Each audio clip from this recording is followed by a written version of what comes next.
2024 সালে দেশ তো নতুন করে স্বাধীন হয়েছে, কিন্তু এই দেশের হিন্দুরা কি আদৌ স্বাধীন হয়েছে, নাকি তাদেরকে এখনো পর্যন্ত পরাধীনতার গ্লানি নিয়ে বেঁচে থাকতে হবে?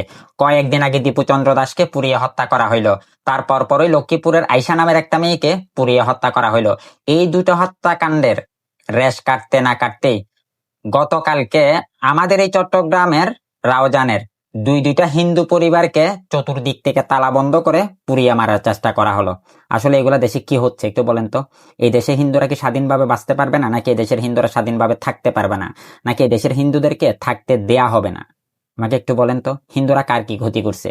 হিন্দুরা কি কারো ঘরের দরজায় গিয়ে করার আসছে? হিন্দুরা কি কারো কাছে 2 টাকা চাইছে? তাহলে হিন্দুদের প্রতি এই দেশের মানুষগুলোর আসলে এত রাগ কেন, এত অভিমান কেন?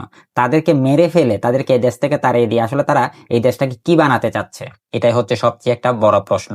আর আমাদের দেশের যারা নাকে সরিষার তেল দিয়ে ঘুমাচ্ছেন হিন্দুরা, তাদেরকে কি বলবো?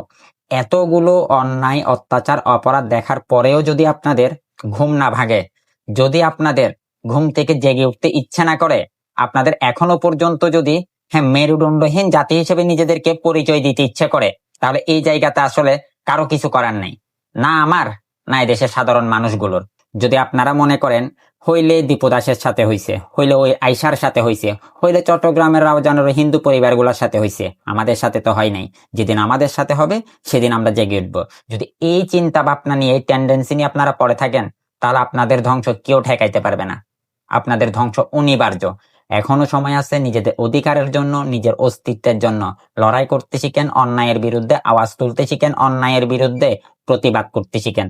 যত বেশি আপনারা নীরব থাকবেন, প্রতিবাদ করবেন না, তত বেশি আপনাদের উপরে এই অত্যাচারের মাত্রা বাড়ানো হবে।